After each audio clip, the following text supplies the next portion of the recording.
It is time to move on to NBA, and we have a huge card here in NBA. We've already been given the stacks play of the day. It's Durant over 9.5 rebounds is the stacks play of the day. I'm going to pop that into the chat, but we are ready to rock here. There it is. There's the stacks play of the day. We have a monstrous card. So let's get all prepared and ready to rock. And let's start by bringing in the star of Wednesdays here on Betting with the Bag, our NBA coverage. We know we have these huge cards on Wednesday, and we have just the man for the job. So please welcome from Las Vegas, Nevada, Mr. Dutch Boy Fresh.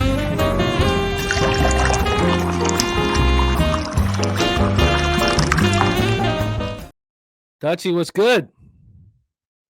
Bad. Oh, Good to there you. we go. There we go. And all the real ones in Wi-Fi land, my guy. The NBA is a hell of a drug. And you're looking at the plug. Yeah, man. Good to be back with you, my guy.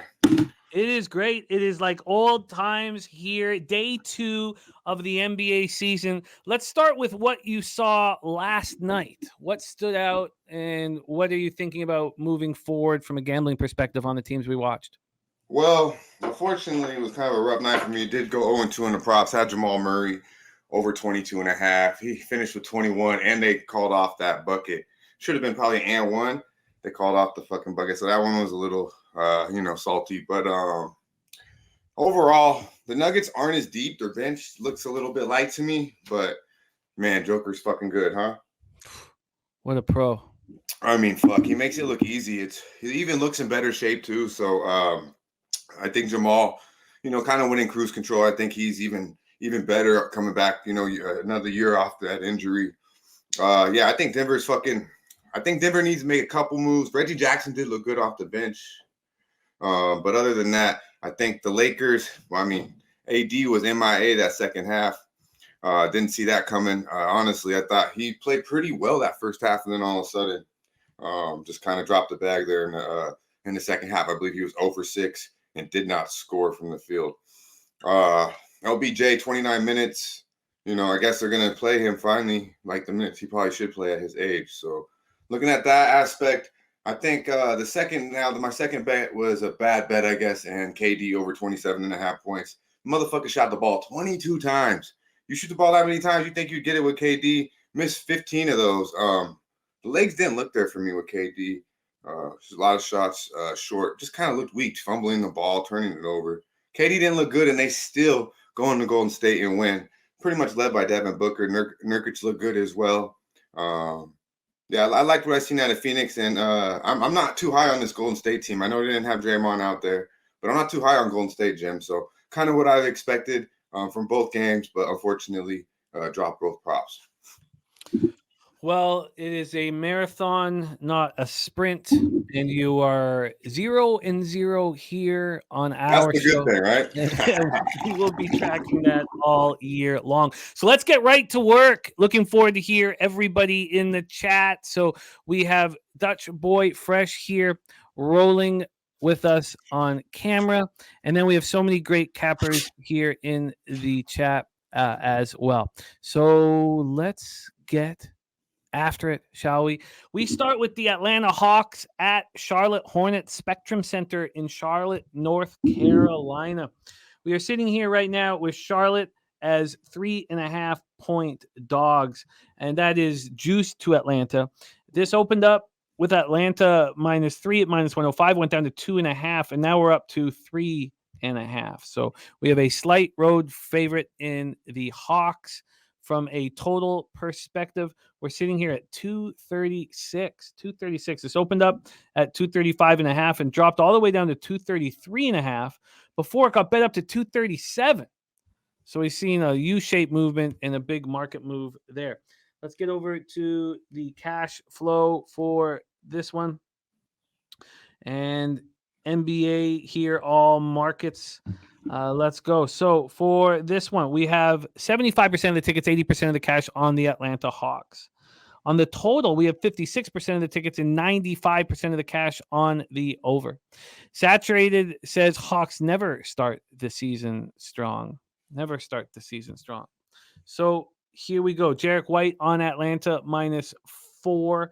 Let's take a look at our lineups here for Atlanta. We have Trae Young. We have Murray at the shooting guard.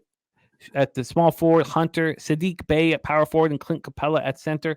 For Charlotte, LaMelo, Rozier, Hayward, Washington, and then Mark Williams at center.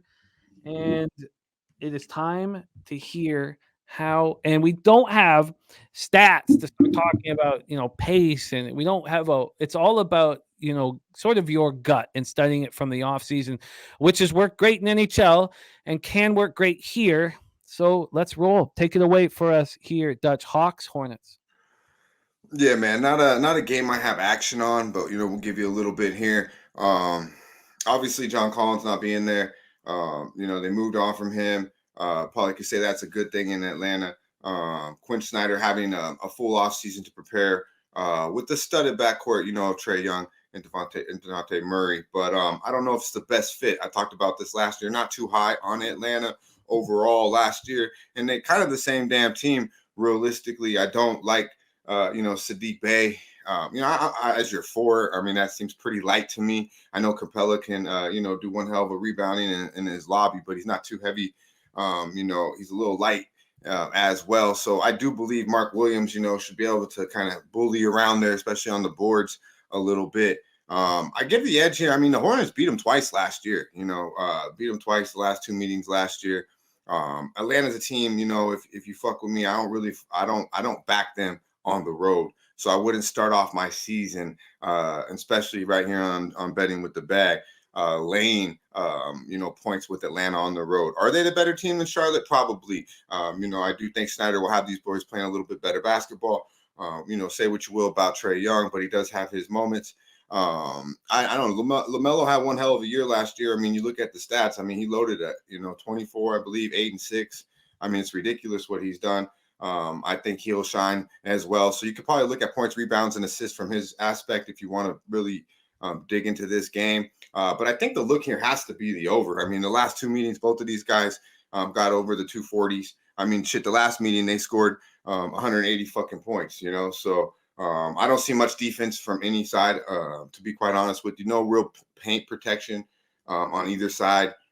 So I believe both guards, both backcourts should get off here. And I would look for this to be a close basketball game. Lean the points, lean a little bit heavier on the over. And I LaMelo Ball, points, rebounds, and assists got to be something.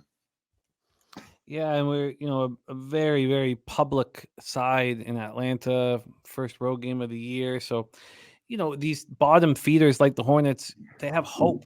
Game one of the season, be a full building. Does feel like a spot where I'd have interest, fading the public here on the Hornets, but I'm not sure if I move on it. But at this point, and then there's if you have any interest in the Hornets, there's no reason to bet it now. It looks like we're going to get to a 4. Right now, if you wanted the Hornets a +3.5, you'd get that with no vig over at Pinnacle. So it looks like a 4 is possible. At what point, at what number, Dutch, would you say you would find the Hornets appealing? Probably 4.5. I mean, I can't lie; they're a little appealing to me right now. But with 13 game card, there's no reason, And I do want to see how, one full off season with Snyder, because I do believe he's a solid coach. What he's doing, what he's going to do with this backcourt, as I mentioned, is extremely talented, but not the best of fits with Trae Young and Murray. Ski Profit making an important point, saying public doesn't matter to start the season, in his opinion, just like the NFL. And no, Sammy, the public's never on Charlotte. I don't know if that's happened. Yeah, I think you probably need the 4 and the hooker to go to the window with the Hornets. Let's move on to the second game on the board. 7 p.m. Eastern, Washington Wizards at Indiana Pacers. We're at Gainbridge Fieldhouse in Indianapolis, Indiana. We have Indiana sitting here as 5-point favorites. They opened up at 7.5. So we've had a big move towards the Wizards all the way down to 5s. We have 5s across the board. Getting to the total here for this one, we're sitting at 235.5. Opened up at 233.5. So we have a 2-point move towards the over. Then let's see what we are dealing with cash flow wise. 72% of the tickets, 74% of the cash on the Indiana Pacers. So it's a pretty legit move to the Wizards with the not very much cash. We're talking about 35,462 tickets as well. From a total side of things, you have 29% of the tickets and 61% of cash on the over, and it's clearly moving in that direction. For the Wiz, the expected starting five: Tyus Jones, Jordan Poole, Avdia, Kuzma, and Gafford. And for the Pacers, Halliburton, Mathurin, Bruce Brown, Obi Toppin, and Miles Turner. Take it away for us here, Dutchy. Wizards, Pacers.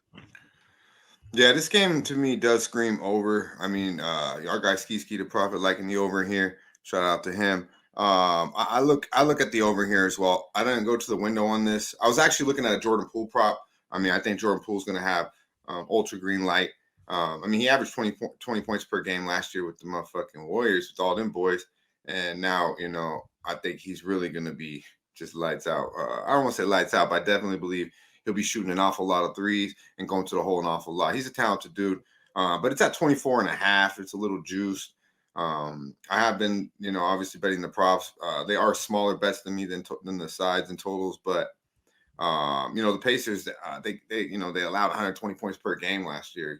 So they're bottom in defense. I don't think they did anything to really improve their defense. You just mentioned their starting lineup, and really outside of Miles Turner, as a shot blocker, outside of that, really nothing to really scare you there. And on the other side, we know the Wizards are just going to simply, it's kind of your turn basketball, in my opinion, over there with Washington. So the over, haven't bet it yet. I do have, 5-6 plays on today. I do think the over is a solid look, but yeah, I think Jordan Poole is going to have a season this year. So if you're looking for props in this, 24.5 is just a little bit out of my range, and it was a little juicy too. But I believe he averages 25 plus easy this year. We have Ski on the over 233.5. Polo this, Polo that has a parlay at plus 154. That's Poole 20 points, Pacers halftime and full-time money line. Wizards, Pacers at Gamebridge to start out the season. Let's move on to the next spot on the board. Boston Celtics at New York Knicks. We're at Madison Square Garden in New York. New York. What? Oh, man. We'll talk about the mecca for opening night of the season. Celtics, Knicks. It doesn't get better than that.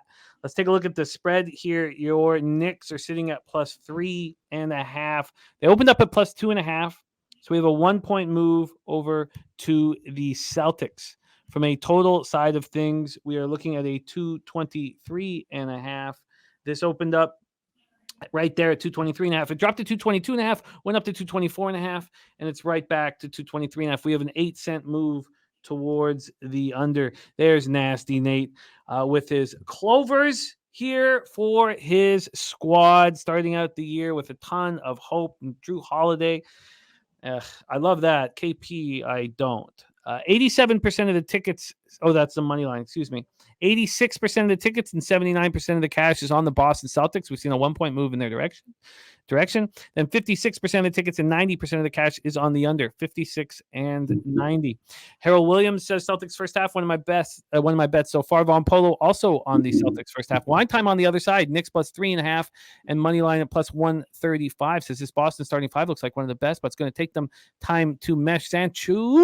Sancho is on Celtics first half as well.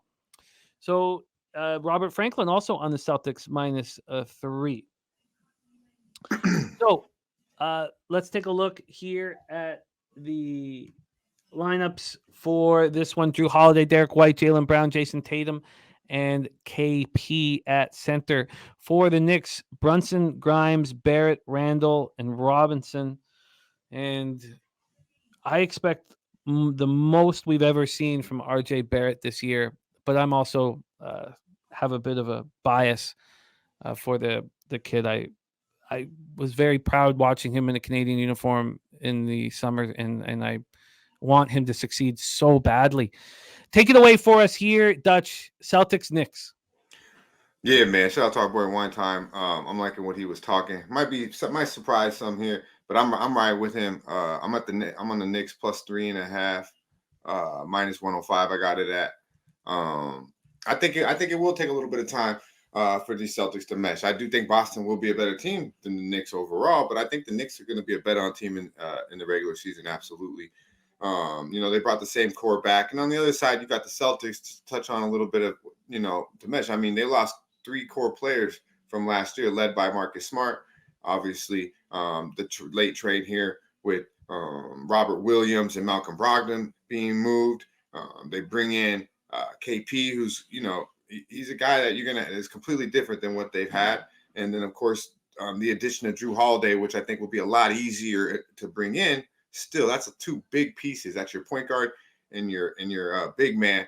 Moving in there, and you lose your point guard and obviously Marcus Smart, and then it's kind of, is Derek White starting? Is he not? I think it's going to take them a little bit of time to figure it out. And the Knicks they know what they are. And they've been really good against the motherfucking Boston Celtics of late. They've won 3 straight against the Celtics. And Celtics have lost 4 out of the last 5 in New York, and they're 3-6 straight up last 9 overall versus the New York Knicks. So something about Knickerbocker basketball, they play well against this Boston team. I know the Knicks first half a lot. We bet that a lot off, last couple years, but I'm going to stick to the full game here. I think overall, Josh Hart was a great midseason addition. They brought over DiVincenzo, but I think Jalen Brunson was the key. He's got another year in the system. They, another year with Thibodeau. Run the offense through Jalen Brunson. Julius Randle is not the best player on the team. Jalen Brunson is, so please allow it to be that. And I think the Knicks get out of, will handle business at the Garden and actually win this basketball game. Would I be surprised if Boston wins? I would not be. So that's why I'm going to take the 3.5 at minus 105. But I think it will take Boston a little bit of time. These are 2 big key pieces, and you lost some big pieces from last year. So I do think, the boys will be just fine over there in Boston. But I think New York wins this basketball game tonight. I'm also on Mitchell Robinson. Now, as I mentioned, my props are not as big as plays as my sides, but I know you track everything the same here. But I am on Mitchell Robinson over 8.5 rebounds, a little juicy at minus 125. But I think the edge here is inside. I think Randall can play a little bit of bully ball. I also think Mitchell Robinson will play big tonight. I'm not sold on KP down low. He'll have his moments. He'll hit some threes, but he's not a guy you want banging down fucking low. Absolutely not. Al Horford's only a year older. So I think they have their way inside. Mitchell Robinson over 8.5 rebounds, averaged 13.5 rebounds the last 2 meetings versus these boys. I think he gets double digits easy. I like the breakdown a lot. I find it appealing. One of the things that immediately I think about is last year with the Raptors keeping that core together. We really thought we'd come out of the gate strong and we would defend, and that blew up in our face. But I've always thought that continuity works in the beginning of the season until the Raptors last year. Maybe just the Raptors just aren't that good. That's also a real possibility here. So Ski says, I think Porzingis going to keep Mitchell Robinson away from the rim and stretch the floor. What is your thought on Porzingis in a Celtics uniform? Do you think that he is the piece? Because, I think we all think Drew is, but do you think that Porzingis is as well? Yeah, I think Drew's gonna be Drew. He's gonna make him probably the most elite perimeter defensive team in the league, when outside of maybe Brooklyn, when you look at Jaylen Brown and Drew Holiday, if you have them 2 in the backcourt. But I do think KP is the biggest piece, because if KP can be what I don't think he is, and that's, I guess, maybe what he was back in New York. Honestly, I don't think KP plays more than probably 50, 60 basketball games. If you're having him bang down low, he's going to have to be low. Someone got to fucking rebound. I guess they're just going to count on Jason Tatum and Jaylen Brown to get all the rebounds. I think KP will have to be down there a little bit. But, yeah, I think it's bigger on KP because we know what we're going to get out of Drew. Drew's going to be Drew. We don't know what the fuck we're going to get out of KP, and that's why I don't like the move. You know what you're getting out of the Boston Celtics. Like, you had a team, and then you go get just a big-ass question mark. To me, made absolutely no sense. I didn't like that they moved Marcus Smart in the deal, but then obviously you go upgrade with Drew fucking Holiday. So that worked out just fine. I love the Drew Holiday edition. I do not like the KP edition whatsoever. It probably will work out because there's so much talent overall as it still being a good team.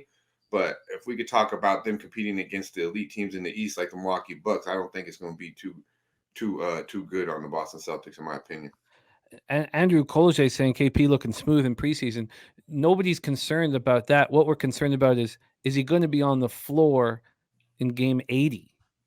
Yeah. That's the problem with Porzingis, is he just isn't durable. Now, when we give out lines that are available for people to bet while you're on, it's going to hurt you in the long run, but sometimes it does help. Okay, do you want the +4 at -113? Yeah, I'll take that. I'll take that. All right, we have a The +4. 8 cents difference from when I got the. Yeah, I like it. +4 -113. Mitchell Robinson. It's gonna be a close basketball game. I think. I don't think either team runs away with it by any means. But I think the Knicks are super live to win this basketball game. It's going to be a very, very fun ball game. Let's move on to the next spot on the board. 7 p.m. Eastern, Houston Rockets. Our guy, Fred VanVleet, at the Orlando Magic, Amway Center in Orlando, Florida. We already have heard from both Dennis Garcia, or Sky Dragon, as well as Dan Kelly. Both are on the Magic to win the division at 10-1 and 8-1, respectively. So let's move on to the line history here for Rockets Magic. These Magic are sitting at -4 right now. Opened up at -3, got up to -4.5, and have settled down at 4. Now that 4 is juiced, and the +4 for the Rockets is a plus money situation. Let's get into the cash flow here for this one. Rockets Magic, we have 64% of the tickets and 85% of the cash on the Orlando Magic. And then we have 28% of the tickets and 59% of the cash on the over. 28 and 59 on the over. Let's take a look at that over here. We have it's sitting at 220.5, and it opened up at Pinnacle at 223. Opened up at 223 and just dropped all the way down to 220.5 here. So I'm going to move this over. And there is just one total on the board lower than this one right now. So take a look at VanVleet, Jalen Green, Dylan Brooks, Jabari Smith, and Sengun is the 5 for the Rockets. Going to be fun to watch that group. And then for the Magic, Fultz, Suggs, Wagner, Banchero, and Carter. A very, very fun game full of young stars. Take it away here, Dutch. Do you see an angle or an edge in Rockets Magic?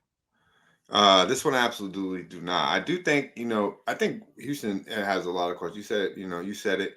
I think that they could be a pretty entertaining basketball team. They got a lot of talent over there. And then obviously my number one knock on them last year was they didn't have a point. I mean, they went and got a point. Fred VanVleet, not the best point guard in the league, but he's a point guard in the league. He can run the point. Obviously could spread the floor for him as well. I like the addition. From the Magic standpoint, I don't know. A lot of hype on Orlando. I mean, a lot of our guys like Orlando. I mean, I don't know. Somebody got to shoot the fucking basketball, man. They got all these guys that could attack the rim and play and make plays and shit, but not too many guys that can really just pull up and knock down an open jumper. Like, they got a couple, but I need to see it. So you said it. There's a reason why this is, one of the lower totals on the game, on the board today. I want to see Orlando play. I want to see Houston play. These are two teams I definitely want to see play. No action either way. I think they both have a ton of young talent, not as high as others on Orlando, simply because I don't believe they got shooters. And in the NBA, you can be as talented as you want, but you got to fucking make a basket. And I just don't see it from an Orlando Magic standpoint. So if I had to bet this game, I would probably take Houston with the 4.5. I believe you can get out there. I simply think that Houston has just as much talent as the Orlando Magic, especially from like an offensive standpoint, maybe more. Yeah, a lot of love for the Magic here in the chat.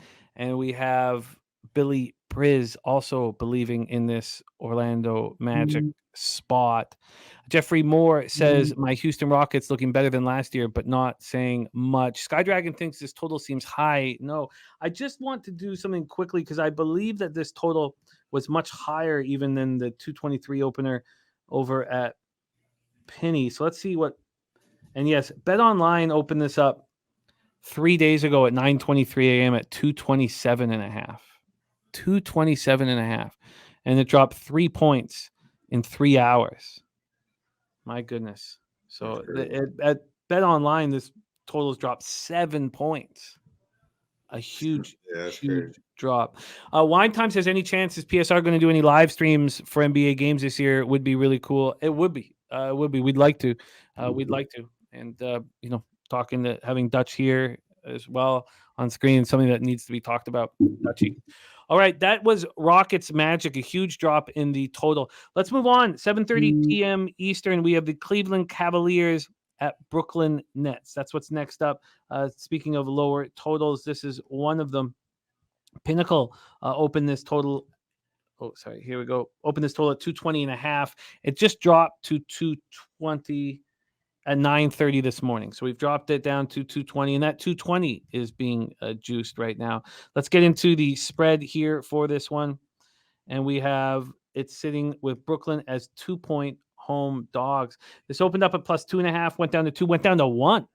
And it's back at 2 right now. It's very slightly juiced over to the Brooklyn side of things. Von Polo is on the Nets money line. Deshaun G is on the Nets money line. By the way, Ian Shaber just moved on Houston at plus 4.5. And KD, our guy Kadesh, saying Orlando should have the size to beat the Rockets. They're small in the power forward center position. Justin McElvey moved on the Hawks to win the division. Billy Briz in this one's on Mobley over 26.5 points and rebounds. Says, look at the depth of Cavs bigs. Him, Niang, Tristan Thompson, and Isaiah Mobley. Jarek White on the under 219.5. Let's take a look at where the cash is for this spot. We have 17% of the tickets and 36% of the cash on Brooklyn. And then we have 47% of the tickets and 94% of the cash on this under.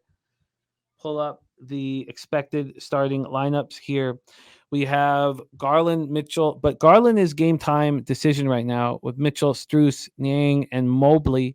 Over for Brooklyn, Simmons, Ben Simmons to start the year, Dinwiddie, Bridges, Finney Smith, and Nick Claxton. Take it away for us here, Dutch. Cavs, Brooklyn. Yes, sir. I like this game an awful lot from an under perspective. I was looking at the Cavaliers, and I see Jared Allen's out, and I see Garland's questionable. I like the additions of Strus and Niang, but I want Niang coming off the bench. I want Jared Allen starting with Mobley. So I like that look from our guy Billy Briz, because Mobley should be doing an awful lot without having Jared Allen out there. And against a team in Brooklyn that, you got Claxton. He's undersized big man. He's good on the, he's good making plays on the defense. But mainly like, Mobley could definitely post that boy up, no problem. So I like the under here. I got it at 221.5 last night. 220 I tweeted out today because motherfucking X wouldn't work for me last night. But I like the under an awful lot here. You got two teams, two top 10 defenses from last year, two bottom 10 teams, two damn near bottom 10 teams in scoring from last year.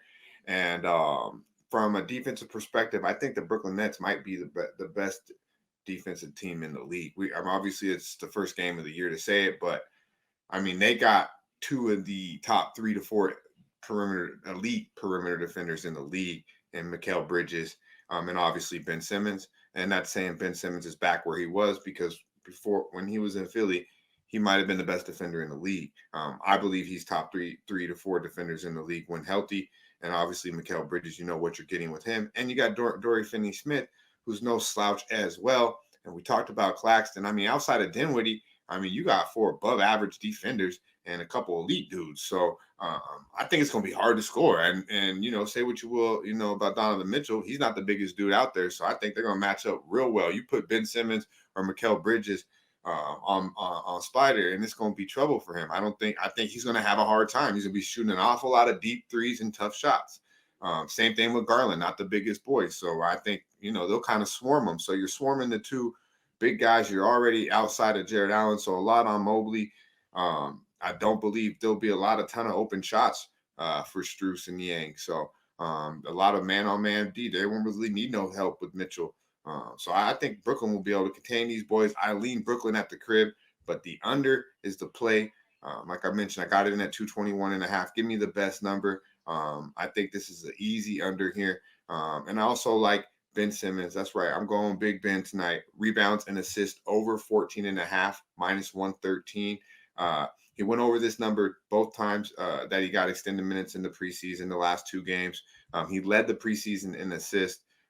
He looks like he's back, but I believe he's one of the more talented all-around, well-rounded players when healthy. All right, and I'm staying away from scoring. We're not talking about score. We're talking about doing all the other little things, which I believe he'll do tonight. He'll load up the stat sheet. Over 14.5 rebounds and assists, minus 113. It's good money.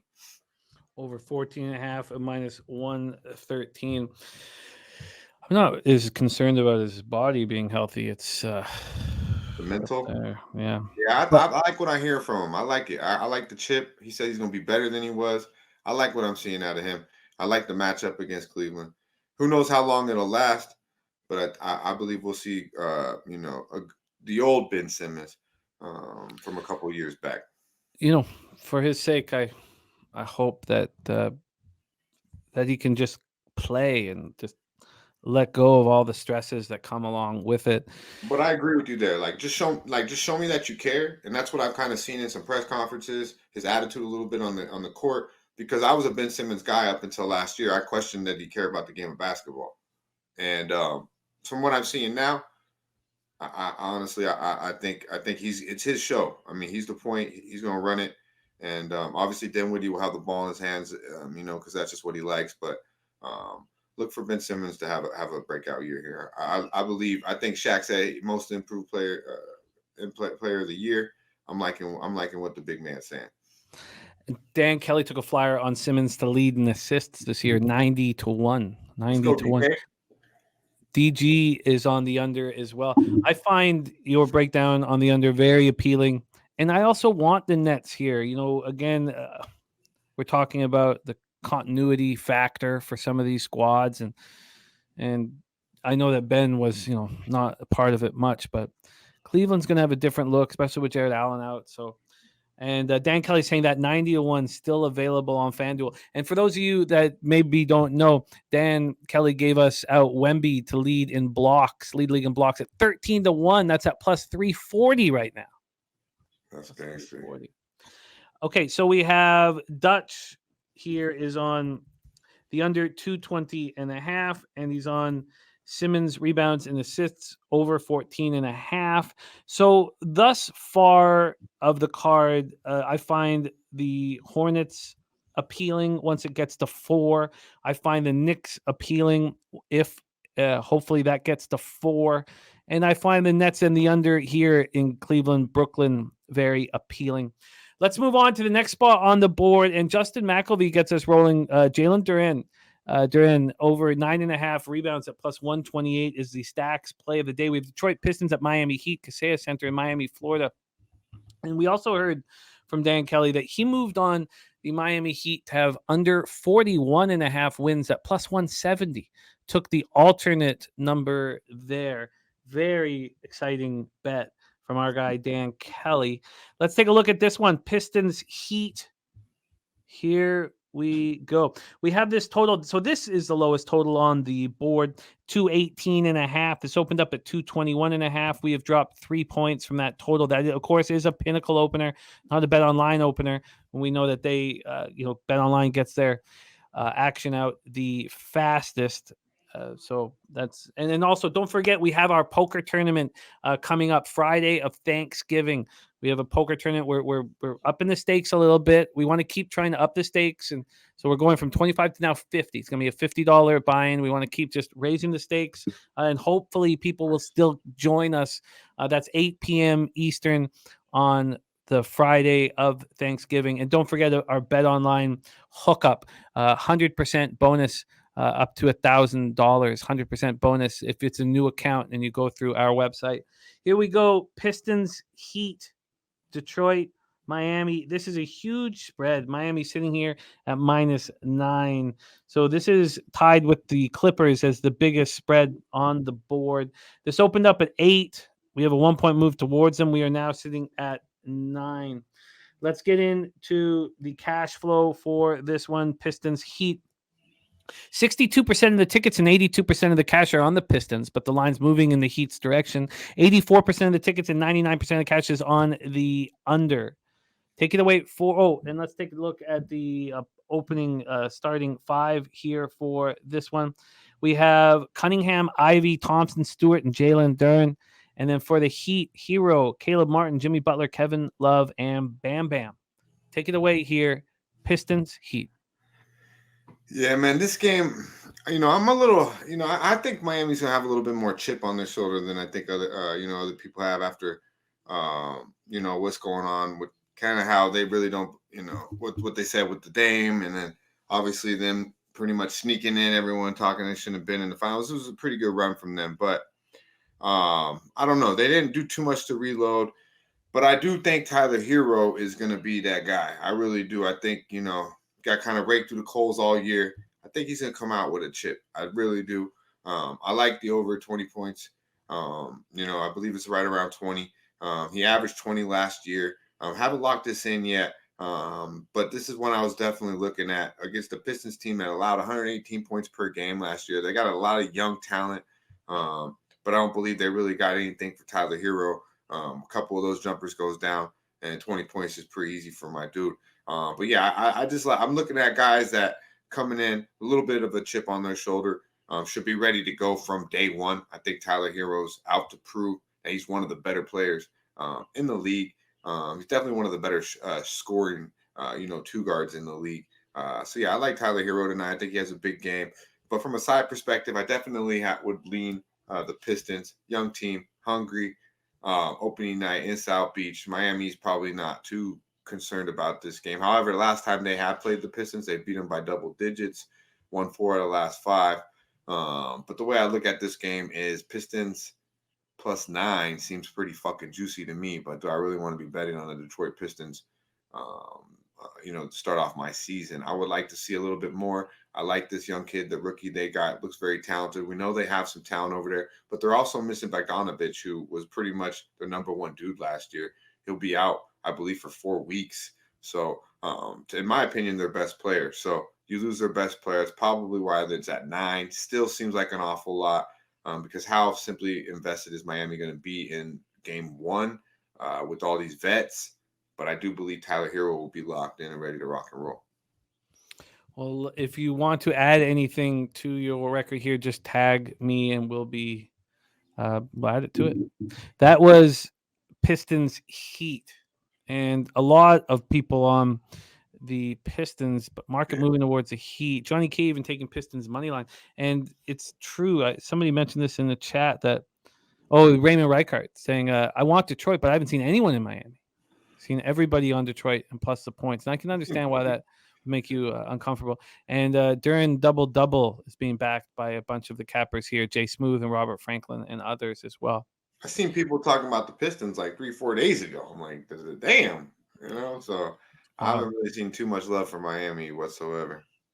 And Dan Kelly says, don't forget, those young Pistons could be seeing South Beach for the first time. Let's move on to 7:30 p.m. Eastern. Minnesota Timberwolves at Toronto Raptors, Scotiabank Arena, Toronto, Ontario, our home opener. And from a buzz perspective, this is the least amount of buzz that I can remember for a Raptor squad. The least amount of buzz. And I mean, I cannot tell you the last time there was just not everybody talking about it, everybody excited about it, and that's what happens when you enter the land of mediocrity. That's what happens. And we know the Masai doesn't like it. And we think that our big pieces are going to be moved at some point. But, I mean, the regard that Masai holds Anunoby in, it might not be easy to move him, man. I know, like, what the fuck? What does he see out of this guy? I think he's like, he's above average. That's what I see. But, I mean, he's a elite defender. He's top 10 defender. But, I mean, like, you see him and Siakam, and it's kind of like, or Siakam is kind of like, I don't know, man. I don't get it. Well, it'll be fun to have Schroeder's electricity on the Yeah, floor, he's a little especially kid, after taking Germany to the World Cup win, which no one saw coming. right? Let's take a look at the line history here for this one.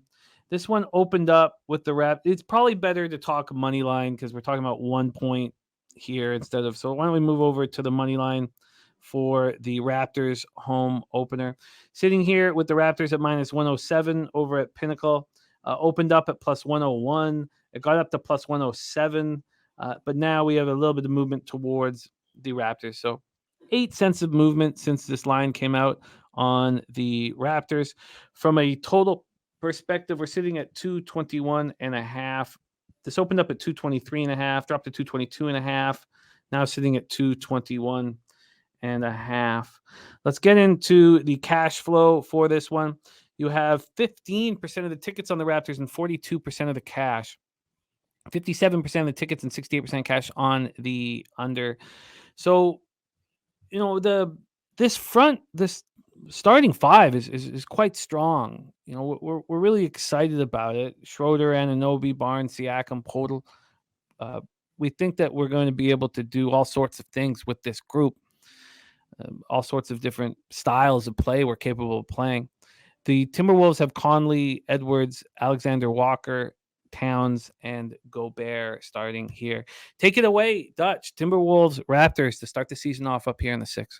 Yeah, this is a game. This has been a tough game for me, Jim. I actually wanted to talk this one out a little bit with you, see your perspective here. But I want to bet. I really want to bet Minnesota here. I think they're a team, a young team that's going to make a push in the West. Obviously, they're not going to, be in the Western Conference Finals, but I think they'll be solid in the Western Conference. I like the whole offseason with Mike Conley. He's a leader. He's gonna hold people accountable. He's gonna make people do their jobs. I like the whole offseason with him, with having him in the addition. I like this team. They have Anthony Edwards, a stud. They have Towns, one of the better big men, and then Gobert. Say what you will about him, but an elite rebounder and a hell of a shot blocker. I look at it from this perspective. Also, I like Naz Reid. I think he's probably the best big man coming off the bench in the NBA. But then I look into it, and the Wolves have fucking lost 18 out of the last 19 games in Toronto. I mean, they do not travel north too fucking well. And then the Raptors, I mean, they handle business at the crib. I mean, with either lineup they have out there, they won. They finished the season 11-2 straight up at the crib. So, they show up there in the north. You know that better than any of us. So, I don't know. I'm thinking, man, don't overthink it. The Wolves are a better basketball team than the Toronto Raptors. I don't think you mentioned the Toronto Raptors with that starting lineup. It's talented, but you're gonna be struggling for a fucking 3-pointer. I mean, these boys, you really have. I mean, I guess Siakam's the best shooter out there. I think you let anyone on that team just shoot. Even Schroeder is streaky as fuck from the perimeter. So from that perspective, I have a strong lean here to the Wolves. But it's kind of a red flag when I see they've traveled north 19 times and lost 18 out of last. And I don't go too much into the trends, but that's one that definitely stands out to me against a team in Toronto that wins at home. But I definitely strong lean here to Minnesota. I don't know if I'll get to the window. I think the Raptors bench is light as well. But when I look at that starting lineup, I'm like, they got length, they got talent, but who the fuck is going to knock down open jump shots? And the Wolves, led by Anthony Edwards. I think, obviously Towns only played 24, 25 basketball games with this team last year. So you had an whole off season to bring back Anthony Towns, who can be mid, but can also be pretty nice. To me, Jim, it's Wolves or nothing here. But I don't know if I really necessarily need to be betting the Timberwolves game 1 on the road. Yeah, I get it. I'm so interested to see what we're going to get from the Raptors, but I agree with Dennis Garcia though with these. I mean, the Raptors cash their win total at a higher percentage to the over than any team in the league over the last 15 years, and it's because they're constantly underrated. 36.5 wins. The only thing that could go wrong is if things do go somewhat wrong in the beginning of the year and Masai just breaks the band up for high draft picks, which is so possibly in the cards. I mean, does he really want mediocrity? Does really are we or is our peak best performance to be in the play-in tournament? Yeah, I don't know. This guy Darko, what do you think about him? I see he's trying to try to run it. You obviously got the new coach there without Nurkic being there. I think he said he's going to run the 10-man rotation and not put so many minutes on your guys' on your starters. So I don't know. It's still a question mark to me with the new coach in Toronto too. I probably, would be on Toronto if I still knew Nurkic was there. I actually thought I liked him as a coach, but Yeah, nurses. We're yeah, excited about a new voice here. So it was getting a little stale. I would agree, but I mean, needed to make a couple transitions that I don't think were moved by. But it was more front office, in my opinion. Dan Close, I hate to tell you this, Jimmy, but Darko reminds me of David Blatt. Oh no. It kind of Well, does. you know what, Dennis? I think that I've been sitting with this Raptors total at 36.5 for a while, and it's juiced to the under right now. They should be able to get to that unless they just decide to break everything up. So I'm interested in betting that today. Let's move on. 8 p.m. Eastern, Oklahoma City Thunder at Chicago Bulls, United Center in Chicago, Illinois. And I kind of want the Raptors too. I just guess I want to watch them first, and I plan to do that instead. Oklahoma City Thunder at Chicago Bulls. Let's get into the line history here for this one. We'll start with the total here. It's at 226 right now at Pinnacle. Opened at 228.5 at Pinnacle. It opened at 230.5 at Bet Online. So that's where we stand right now. It's dropped 2.5 points here, and it's dropped 4 points over at Bet Online. Going to the point spread for Thunder and Bulls. We're sitting at a -2.5. This opened up at -1 for the Bulls. This got to +1 for the Bulls. And then all of a sudden, Bulls money started coming in and the lines adjusted. We have right now 25% of the tickets on the Bulls and 66% of the cash. So legit big bets coming in and perceived sharp action on the Bulls. 33% of the tickets and 54% of the cash on the under. And we've seen it drop very, very quickly here. We have for the Thunder, everybody excited, so excited about this squad. You got Shea after that spectacular summer representing Canada in the World Cup. Josh Giddey, whose ceiling is nowhere to be found. I mean, who knows how good this kid's going to be? Dort's defense, Williams and Chet. Finally, we get to see Chet. Hopefully, he can stay healthy so we can see him. And then for the Bulls, Kobe White, Zach LaVine, DeMar DeRozan, Williams, and Vooch is the starting five here. Take it away for us here, Dutch, the team that everybody wants to talk about, the Oklahoma City Thunder. Yeah, man, I like the Thunder here. I haven't went to the window yet with it. The Bulls, man, they just didn't do anything to wow me. I mean, they did absolutely nothing. They're the same fucking stale ass team as last year. They have a star. You mentioned their starting five. It's pretty solid outside of Kobe White. I mean, I love the Tar Heels, but he's not a starting point guard in the NBA. And outside of Zach LaVine, and he does get hot from three, but outside of Zach LaVine, they really have no perimeter shooting as well. They do have, Caruso coming off the bench. They can play some defense at times. But I do think this Thunder team, man, you mentioned that they're loaded, man. I think Shea will be the best player on the field. I think Chet Holmgren is a fucking night matchup for Vooch or Patrick Williams, whoever you want to put on him. This boy should be able to do it. But I want to see it. I really want to see it. I think that the Thunder would be the play here, especially if it get. I mean, right now I see +2 at William Hill. So if it keeps going up, the one thing that laid me off this game is both Williams boys are out this game.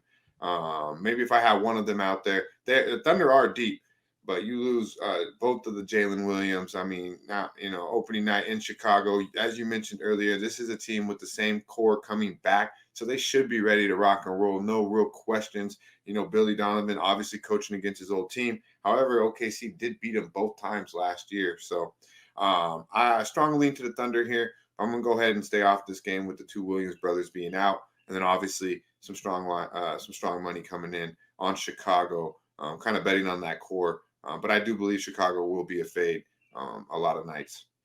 I agree with that, but the most exciting or most successful angle to start the years in every sport is to bet against the team that people are most excited about. It works over and over and over again in every sport. That's And why I'm betting against Boston. yeah, I no, think everyone's going to be like, it's Boston, Boston, you know? Like, there's okay, the Knicks are ready. legitimacy. Kind of same spot here. You got the core, you got a team coming back with the core in Chicago. Didn't do too many things to wow you. They got a nice starting five. They're well coached with, not greatly coached, but well coached with Billy. And, so Yeah. I'll And stay look at off. DG says everyone knows OKC's better. OKC win total like 7 games better. Everybody loves OKC, and yet the line's moving towards Chicago. He says, I hate this market stuff, but it's very noticeable here. Let's move on. Next on the board, 8 p.m. Eastern, New Orleans Pelicans at Memphis Grizzlies, FedEx Forum in Memphis, Tennessee. Let's get into the line history here for this one.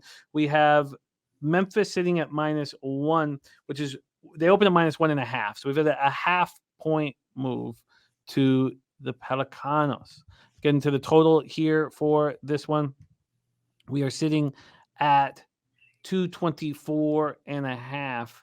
224. This opened up at 227.5 at Pinnacle. It opened up at 229.5 at Bet Online. So we're seeing huge market moves towards the under, almost across the board here. We're not seeing any huge market moves towards the over. Very, very important to keep an eye on this and to track the success of it. We have 70. Oh, sorry, money line's probably more important. 75% of tickets, 76% of cash on the Pelicans money line. Spread at 71% of tickets, 49% of cash. For the total, you have 48% of the tickets and 70% cash on that under. So this group, McCollum, Ingram, Herbert Jones, Williamson, and JV, no Alvarado to start the season. From Memphis, Marcus Smart making his debut in a Grizzly uniform. Desmond Bain. We have Williams, Jaren Jackson, and Tillman.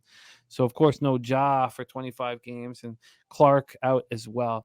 Take it away for us here, Dutch. Pelicans, Grizzlies at FedEx Forum. Yeah, man. No, the Grizzlies obviously will be missing Ja. I believe the big, I don't want to say Ja, obviously the better player, but Steven Adams is huge to that team. We noticed it when he left. He still is not going to be there. And then obviously Brooks, the villain, left there, maybe not being the most popular guy, but he was a big piece of that team as well. You replace him obviously with Marcus Smart. I believe it's an upgrade, but you lose Ja there, so now he's running your point. I mean, you lose, I believe, the best backup point guard in the league in Tyus Jones. And you're going to be relying an awful lot on Desmond Bain. Had a great preseason. I think he'll be fine. But I think the Memphis Grizzlies are in for a downfall this year. And I think the absolute opposite with the Pelicanos. Obviously, I'd like to have Alvarado out there with his energy. But I believe the Pelicans are going to make a significant run this year. I believe they'll be a better basketball team, especially with their best player, Brandon Ingram, having somewhat of a reality check, kind of got humbled a little bit in the USA team this year. Really didn't perform up to his capability. I think he probably took that. He's going to come out and show this, show everybody, because this guy loves basketball. He's a gym rat. So I believe he's been working on his craft, and he's going to be locked in from day one. Obviously, injuries will be key. Stay healthy, but I think Bi has a huge year. I think Zion, when he's on the court, he's definitely going to help this basketball team. Not the biggest Zion guy by any means. Still doesn't look like an NBA basketball shape to me, but I guess he's in the best shape Zion will be in. And as long as he's on the basketball court, this team will be better, because he is a basketball player. That's why it's so frustrating. It's like, get your ass in shape and you could be a good motherfucking basketball player. But he's solid. You got Big Val going against his old team in Memphis. I don't think they really have much for him. Memphis's bench is pretty light too. You got Larry Nance coming in off the bench for OKC. For the Pelicanos. And of course you have Najee Harris. You have Trey Murphy. I like this team here. I think, obviously with McCollum having another year there, I think CJ fits in real well with this team. He's loving I believe he's as happy as he's been, even happier than he was in Portland. So I like the Pelicanos here heavy. They've lost 5 straight to Memphis. So I believe this is where they get it going. They're gonna, they've been kind of bullied by Memphis here the past couple years, and I think they're gonna kind of, so to say, knock the bully when he's down. Kick that motherfucker when he's down. And I think the Pelicans run away with this basketball game. So I got a minus 110. I like it an awful lot. Pelicans for our guy Dutch. Yeah, Steven Adams out for the year, not coming back. That was such a mistake not getting the surgery done right when the season ended. Someone should be sued for that. But Trey Murphy's out to start the year with a knee injury. Right. Yeah. This spot makes sense here. The money line on the Pelicans to get the year off to a good start. You didn't tweet this out, right? So I can give you the best line available? Yeah, I didn't tweet this one. Minus 101. Huh. Very, very, very interesting. The Pelicans. I'm high on these guys this year. I really am. I think they got three of the more dynamic players on one team. If Zion's bought in, like he's solid. CJ, we're gonna get out of him, and BI, man, he's one talented dude. So lost a couple. We'll see how this bench goes, but they do have Najee Harris. They do have Larry Nance. Missing Trey Murphy and Alvarado isn't ideal. But I still believe Memphis is missing too much to replace, and Marcus Smart's going to help that team, but he's going to frustrate some of those guys too, because he does make some frustrating plays, and then he's going to look at you and tell you to shut the fuck up when it's his fault. So, you can't say shit to him. Maybe Desmond might. We'll see. But Steven Adams is probably the only motherfucker that say something to him, and he ain't out there. So, we'll see. We have 3 games left on this card, and we would love to hear at the end of it if there's any futures that you have moved on or are still thinking about moving on. Let's go 9 p.m. Eastern. Sacramento Kings at Utah Jazz. We're at the Delta Center in Salt Lake City. Start with the line history here. We have Utah at +2. They opened up at +1, so there's been a 1-point move towards the Sacramento Kings. Guess the Utah Jazz won't be sneaking up on anybody this year, as the big difference from last year when they snuck up on everyone. This total has dropped immensely. 241 is where it opened here at Pinnacle. It's strange because it didn't open up that high, at Bet Online, but it opened very, very high at Pinnacle. So just a ludicrously huge drop of 7.5 points down to 233.5 from 241. Huge drop. Let's take a look at the cash flow then for this one. We have 34% of the tickets and 46% of the cash on the Utah Jazz. Then 54% of the tickets and 67% of cash on the under. Taking a look at this Jazz group: Clarkson, Horton, Tucker, Markkanen, Collins, and Kessler. God, Kessler and Markkanen can look so good together. And now we have John Collins in that group. For the Kings, De'Aaron Fox, Kevin Huerter, Harrison Barnes, Keegan Murray, and then Domantas Sabonis at center. Take it away for us here, Dutch. Kings at Utah to start the season. Yeah, man, this game has a lot similar to me as the Wolves. Looking at this game right away, I was like, I want to be on Sacramento. Broke it down a little bit. And, they don't play well in Utah, man. They really don't. They're 1-7 straight up last 8 in Utah. 3-12-1 against the number. Last 16 against Utah overall. So something about Utah, they play these boys well. Obviously, you touched on it. Utah started on fire last year with the new head coach, all these boys. But, they still have talent. They got fucking like 4, 5, 6 guards. It's always a tough place to play in Utah. Sacramento, definitely the better team. I think the Kings didn't really do too much to improve, so I wouldn't look for the Kings to have such as a better season as last year. I think they're probably going to be maybe even take a step back. Not be so much as a worse team. I just feel like teams are going to even know them a little bit more, expect a little bit more from Sacramento, because obviously Utah caught everyone from surprise from the beginning. I believe everyone caught Sacramento like the whole damn year. De'Aaron Fox, the real deal. Sabonis is one of the more talented big dudes in the league. That Murray boy can shoot the ball. Obviously, you know what you're going to get out of Harrison Barnes. And Malik Monk had one hell of a season last year. So, I look at them, I'm like, they didn't really do too much to get any better. To be quite honest with you, I could make a case realistically for Utah at the house. So I'm just going to stay away from this game, watch it, and learn to see if Sacramento did get any better with this core, because I don't believe they made any moves to get better. So I'll just have to watch and see.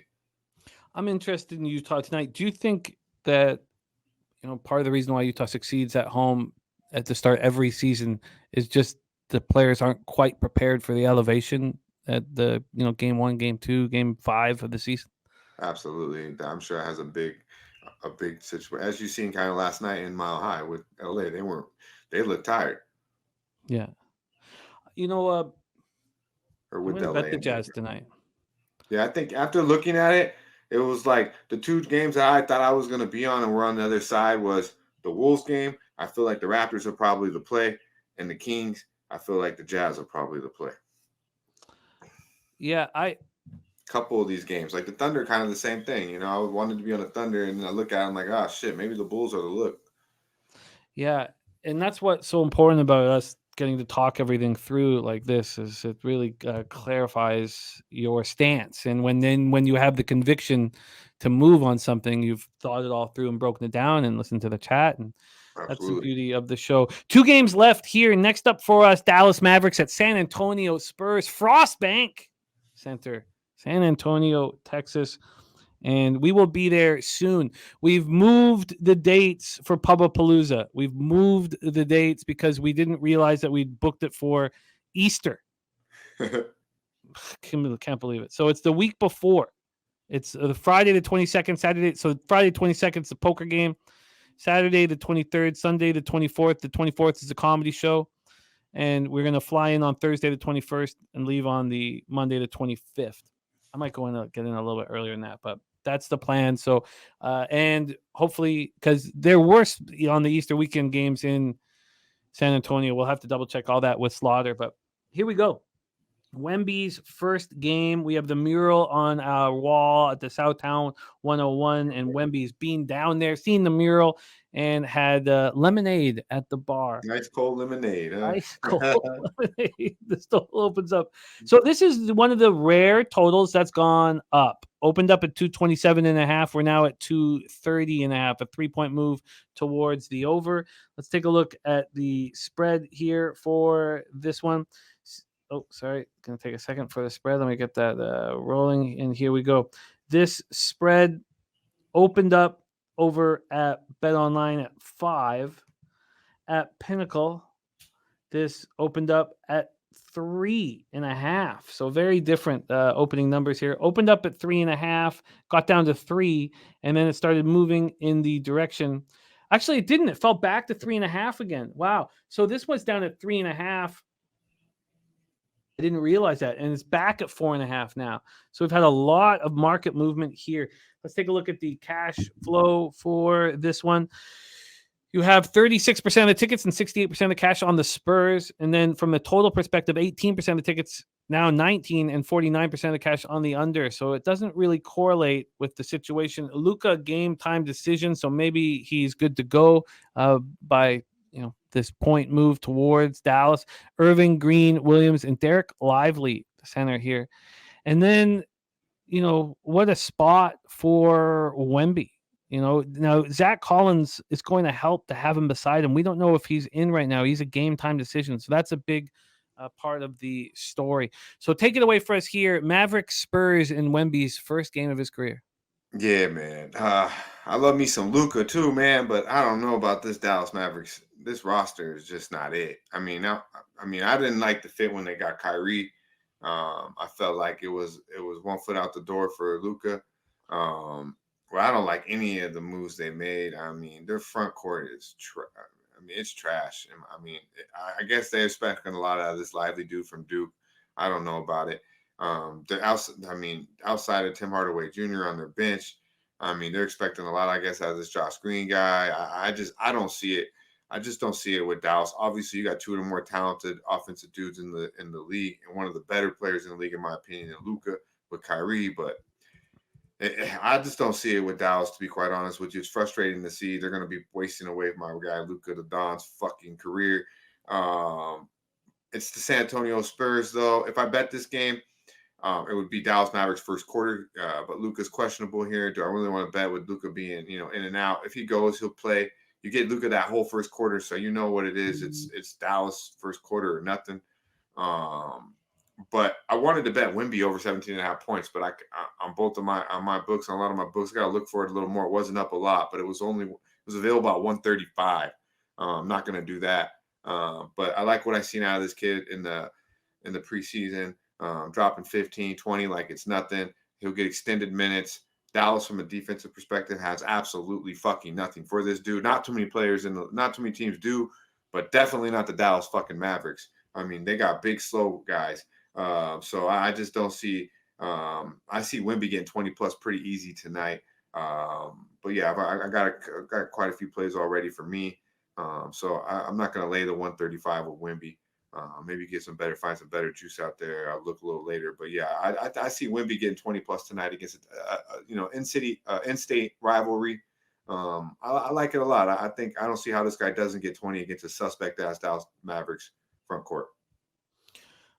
Let us know if you make that official here, Wemby. I don't know what Cuban's thinking with this squad, man. This group. Yeah.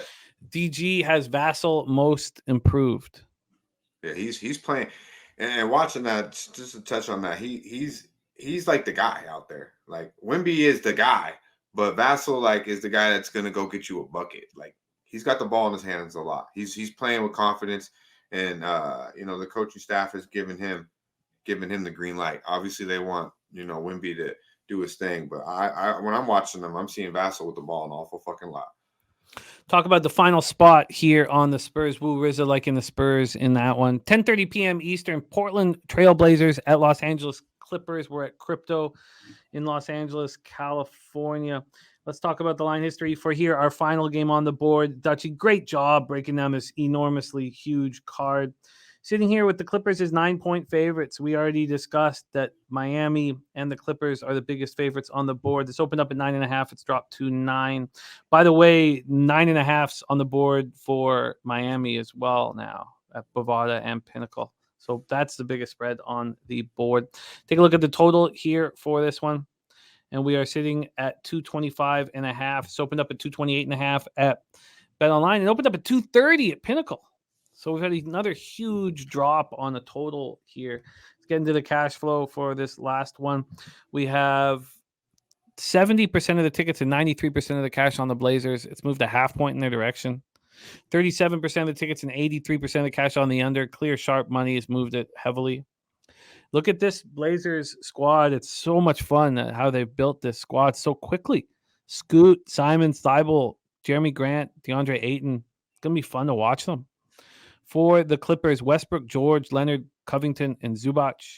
I have some friends that were in Portland, and this is sort of beside the fact, but they were saying that they've never seen the city in such disarray. Stores closing, everything closing down. That downtown Portland is falling off right now. Hopefully, this team can bring some life back to this great city. Take it away for us here, Dutch. Blazers, Clippers. Yeah, man. Shout out to our boy Jay Peasy. If you didn't know, he's on the motherfucking intro. Shout out to our guy, Matty Ice as well. I see you, my dude. Yeah, man. Well, Portland is dreary as fuck. Outside of some good weed, some good seafood, and a lot of nasty ass strip clubs. I mean, ain't really shit else to do out there. So hopefully the Blazers can, bring back a little bit of love to the city. Because it's okay to spend a couple nights there. Actually, it's just after a week you're gonna be depressed as fuck from all the rain. But a couple nights is all right. In Rip City. But yeah, I think the Blazers, man. I think this would be the way. This would be, I honestly kind of want to bet the Blazers, Jim, but I'm not going to. But there's no fucking way in hell I would lay with this team, the LA Clippers, bro.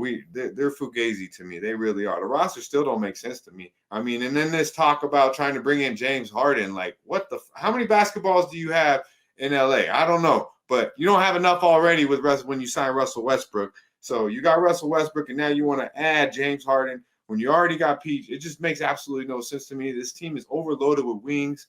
Are they talented? Absolutely. If Kawhi Leonard can show us anything that he was, will they be a good basketball team? Yes. So many question marks to me. I think you got a young, hungry, talented basketball team in Portland. I like what I've seen out of Scooter. I like what obviously after Simons, you've seen what he did last year. He found his game last year. You got Jeremy Grant. You got DA. coming in with a chip. You got Robert Williams now. Your bench, you're bringing Malcolm Brogdon. The more and more I talk about it, I want to be on the Portland Trailblazers, but I just don't know if I'm going to get to the window. It is a late game, Jim, so we'll see how it goes. And the way it's looking, money's coming in on the Clippers, so there's no rush. But I do believe the Blazers would be the side I'd have to go to. I like overall their team. They have to show, and they're just putting the pieces together. So it could take a little bit. Is another reason why I haven't fully wanted to pull the trigger on this. But you got a lot of young dudes, a lot of guys that out to prove something, and you got a couple guys there off the bench that I think can kind of hold the boys together. I think Portland as a dog this year might be something we could look at, and they're very appealing to me opening night. Yeah, I get it, but with these teams that have so many new pieces, I just want to watch them and see if there's some comfort. Yeah, because the Clippers have a lot of continuity with this squad, and it makes me nervous here. So we're going to stay off of Portland, LA Clippers. And speaking of Portland, the best bookstore I've ever been to in my life, Powell City of Books, man. That sports section, me and Son Dizzle spent, I'm not exaggerating, I think 5 hours there. Okay. And, smoked the bad. That's where I found this book called Trading Bases that completely rocked my world. And I set up my first kind of a hedge fund off of that book with the Seahawks and the Niners when they had Kaepernick and Russell Wilson as their quarterbacks because they were paying them both $1 million and they were getting $20 million value. And we could talk about that. I respect it, Jim. I respect it. But that tells you a little bit about Portland. He's talking about a fucking bookstore, Yeah. And donuts. Books I know and you're big on reading. I'm just fucking with you. No, I love it. I love it. There we go. What a job, Dutch, coming in here for our first NBA breakdown on Betting with the Bag with this huge, huge card. And you were excellent. So let's go through everything right now. Let's go through. Oh, Dan, it's the best I've ever been to in my life. It's certainly the best, I think, in North America. Powell City of Books. So I'm very, very interested in the Hornets here at home. Maybe this is a mistake, but I am very interested in them at home. I want to see if this can get to 4. Ski gave us the over 233.5 in Wizards, Pacers, and Polo this, Polo that's got a parlay with Poole, 20 points, Pacers halftime, full time. Dutch moved on the Knicks +4 -113. Mitchell Robinson over 8.5 rebounds, and I want to join him on the Knicks. Rockets Magic, we stayed off, but Dutch moved on the under 220.5. He tweeted it out last night. I retweeted it last night. Under 220.5. For the total in that one. I would like to join him on that one after the breakdown. He's also on Simmons rebounds and assists over 14.5. And I want the Nets. I would like to move on the Nets as well. Then for Pistons Heat, we're staying off. I'm going to move on the Raptors over 36.5 wins. I think it probably becomes a sweat. And I don't think I move on them tonight. Again, a team with all these different, not different pieces, but a huge change in the point guard role. But maybe I don't know. I haven't decided yet there. Oklahoma City Thunder, Chicago Bulls, we are off. Dutch is on the Pelicans, -101 money line. I think I would like to join him on that. I mean, the only concern is Desmond Bane going, 7 of 9 from 3 and putting up 40. And even if he does that, I still think Pelicans can be in business here. I'm moving on Utah. I've decided to move on Utah. Dallas Mavericks, San Antonio Spurs, and Trailblazers Clippers, we are off. Cam Raphael, I've switched what I'm using right now, and this isn't the gospel. Like I don't know if if these numbers are true or anything like that. It's sort of just kind of a base. But I'm using the Action Network. It's like $100 a year. And JR says, don't forget my birthday pick, because we did want to touch on futures. But Dutchy, JR is going to be at the Nets-Cavs game, and I told him that you had the birthday pick in that spot. But you have 2 picks now in that spot. So he's going to be live at that game, Barclays Center. What a great way to spend your birthday, JR. So Dutch is on the under 220.5, and Simmons rebounds and assists. That is it's a beautiful thing, man, because the best look on the board was the 221.5. That's why I hit you with it last night. The 220.5 is good money, man. We'll keep that as the birthday pick. He's going to be live at the game, and that's the one I got the 2-star by anyways. It's a 2-unit play. It's the Cavs under 220.5. It's good money, man. Happy birthday, JR. And